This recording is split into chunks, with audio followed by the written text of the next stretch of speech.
Hello, and welcome to Starting Points, where one thing leads to another.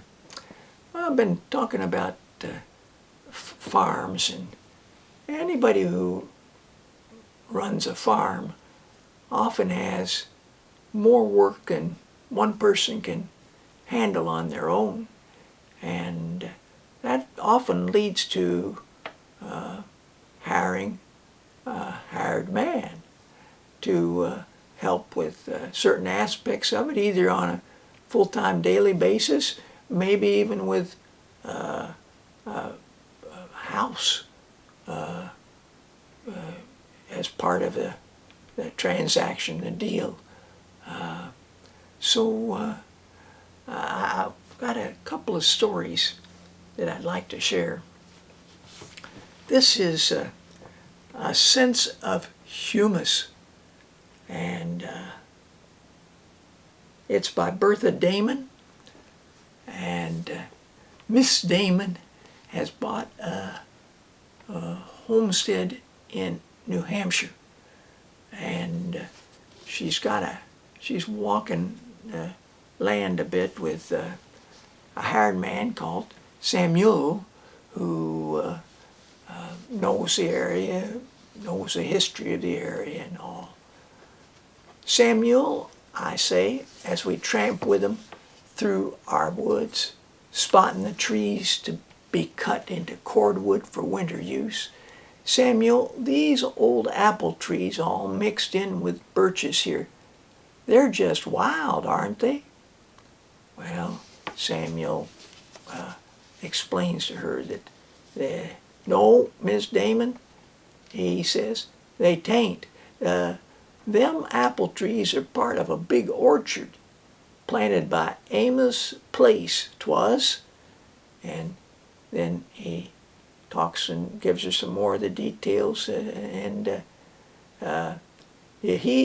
and his family has the best marble statues in the old cemetery on your pine knoll over there. There seems to be one of those private graveyards on almost every old house in this part of New Hampshire, I suggest. Yes, Miss Damon, always was them farm cemeteries from way back. Near as I can tell, every old-timer who owned a piece of property put his own burying ground account of expense and bad traveling most of the year 'twas. Of course, they had to get a burying permit from some doctor. And then they're talking about how hard it must have been, earning a living, Miss Damon. Them old-timers didn't earn a living, as you might say. They made a living. They raised everything they ate, and they made their houses and furnishings and clothes themselves, all on what grew on this here rocky land. They didn't buy a thing, as you might say, less perhaps 'twas salt. They chopped down the trees and dug out the stumps and the rocks. Used to have chopping and building bees to help each other turn and turn about. Them old timers was hard to best, he says. Nothing soft about 'em. Rocks and short summers and snowed up winters and spring mud didn't make no mite of difference to 'em. 'Tweren't a bad living they made either, because though 'tweren't much, to their minds 'twas enough. And I'm thinking, yeah, well, what was enough? What did you need to have those little moments and things like Windleberry's granddaughter mentioned happening when you're working? I think there's things to take delight in. Hired Man, New Hampshire. The New Hampshire poet, Robert Frost. This book contains all 11 of his books complete. And first book that he had published was a short book of poems, and it was called A Boy's the Pasture, A Boy's Will. And it was followed by North of Boston. Now, we're talking early 1914, so time of the First World War, North of Boston. The first poem in that is called Mending Wall. And the second poem in that is called The Death of a Hired Man. It's 6 pages of conversation, dramatic conversation that take place between Mary and her husband Warren. And it's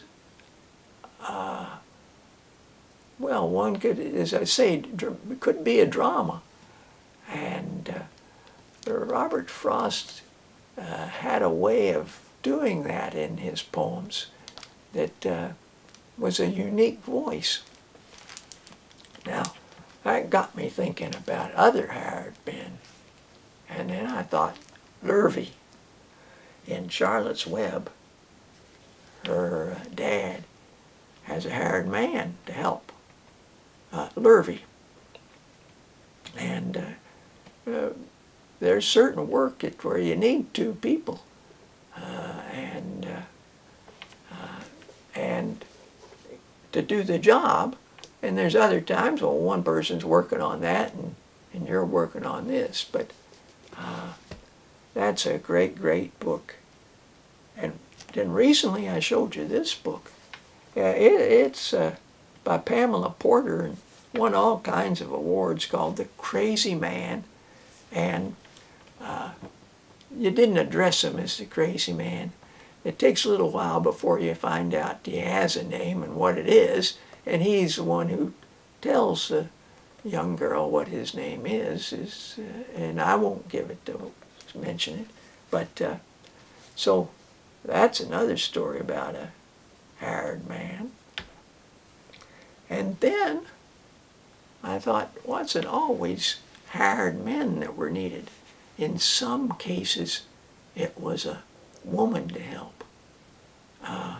And in the case of Ida Early Comes Over the Mountain, that's the situation. The dad and the mom have 4 children, a boy and a girl, and twins. And the mother dies, and the dad is in charge of the lumber mill, and there's a lot of work that goes with that, and he needs someone to help. And lo and behold, a miracle happens. Ida Early is in the Depression times, and she's come and she's found a place to sleep in the barn, and then introduces herself and finds a situation, and she said she'd be glad to do that job of looking after the children and cooking meals and looking after the place. Well, this was a wonderful, wonderful book. I don't have any reservations saying that. I used it with classes. I'd read the narration, and all the conversation would be read by students each day. Wherever we left off on the class list, that next day those people would choose the parts I'd put on the board, and they'd choose, and then we'd follow on and then back around and so forth. I think we all enjoyed it. I know my children enjoyed it. It's way up on my list of favorites. Now, the good news was that he wrote a sequel called Christmas with Ida Early, and it was a good one too, and we read this as well. The bad news is that this book's hard to find, and this one, from what I could tell today, you can still get it new, paperback, and I